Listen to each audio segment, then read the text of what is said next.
सर्वानुभूति परमेश्वर ऐसा सब कहते हैं, लेकिन सबका उस तरह का व्यवहार नहीं होता है। संतों की तो बात ही अलग है।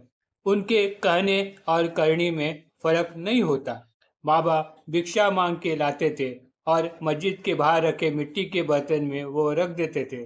उसमें से मस्जिद को झाड़ू मारने वाली लड़की उसमें से दो चार रोटी ले जाती थी।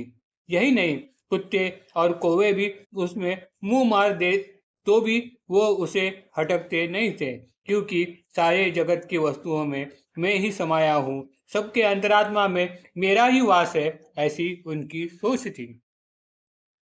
साई के द्वारका माई में आने वाले कोई भी विभूति को अपनी पहचान देने की जरूरत नहीं पड़ती थी। साई को उनकी पहचान उनके अंतर्यामित्व में बसे पहले से ही हो जाती थी।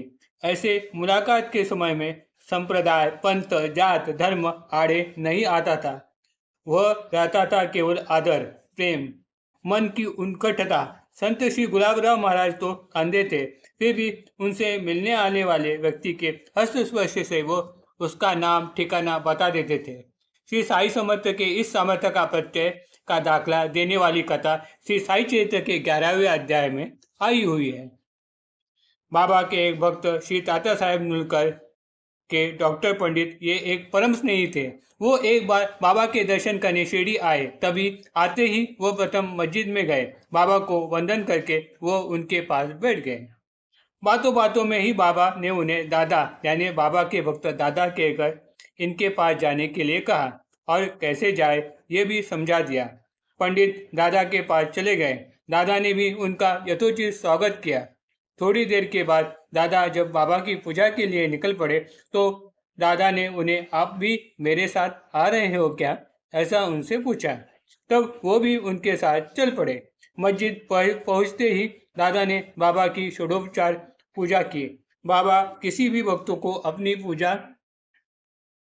तो करने देते थे, लेकिन अपने माथे पर तिलक या फिर गंध लगाने से वो मना कर देते थे। लेकिन डॉक्टर पंडित इन सब बातों से अनजान थे। वो तो ठहरे श्रद्धालु भावी। उन्होंने बाबा की पूजा की थाली उठा ली और साई के मस्तक को स्पर्श करते हुए उन्होंने साई के मस्तक पर एक सुरेख त्रिपुंडी का रेखाटन कर दिया। उनका यह साहस देखकर दादा भयभीत हो उठे। अभी बाबा गुस्सा हो जाएंगे, ये सोचकर वो डर गए। लेकिन वैसे कुछ भी घटित नहीं हुआ। उल्टा बाबा प्रसन्नचित्त नजर आए। दादा आश्चर्य में पड़ गए कि हम अगर छोटा सा गंध भी बाबा के माथे पर लगाने पर कोपायमान हो जाने वाले बाबा आज पंडित के हाथों त्रिपुंड के रेखाटन से कैसे चुप रह गए। ये बाबा के भेदभावपूर्ण वर्तन से वो आश्चर्य में पड़ गए, लेकिन उस वक्त उन्होंने कुछ भी नहीं कहा। ये बात उनके मन में लग गई। शाम को उन्होंने बाबा के पास इस बात का स्पष्टीकरण पूछा।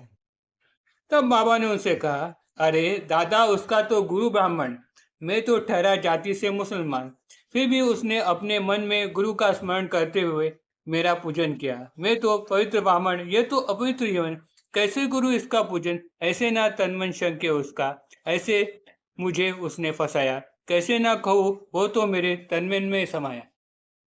इतना स्पष्टीकरण करने के बाद भी दादा के मन में शंका रह गई। लेकिन जब उनकी शाम को पंडित के साथ वार्तालाप हो गई तब उन्हें पता चला गया कि धोपेश्वर के रहवासी नाम से रघुनाथ सिद्ध, लेकिन काकापूर्ण के नाम से प्रसिद्ध वही थे पंडित के सदगुरु, लेकिन साई में ही दिखे उन्हें अपने सदगुरु। आखिर भाव रहा जिसके मन के जैसा, साई का रूप वहा वैसा। Om Sai Ram. Please like and subscribe my channel.